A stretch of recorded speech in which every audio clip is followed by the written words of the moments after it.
It's estimated that nearly 10 million people a year are affected by domestic violence. Baseball great Joe Torre has been open about his own story of a troubled childhood and how it ultimately led him to help thousands of others. And now, as CBS 2's Jessica Moore tells us, he's partnering with another survivor who is also making a difference.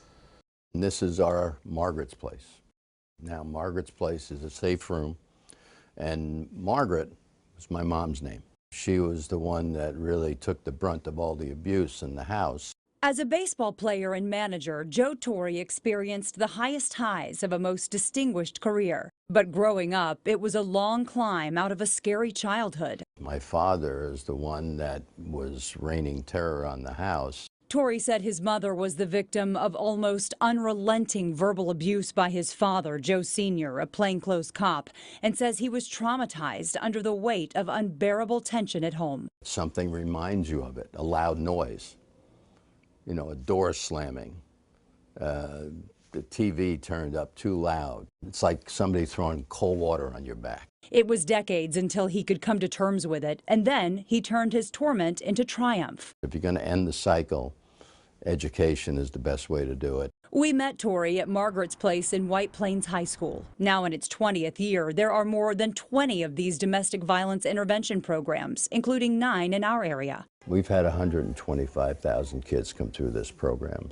offering healing and counseling services to kids. You know as well as I do, the feelings of what you've been through doesn't go away. Now Torre has a new partner in his endeavor, Robin Wilson and Project Lilac. I realized I could give back. Wilson is a designer and also a domestic violence survivor. You buy a clean design home product and then a sheeting product is given away. We will never sell lilac sheets. We give them away because purple is the color of domestic violence awareness. 7 years ago, she escaped with almost nothing to a safe house just like this. What does it take to leave?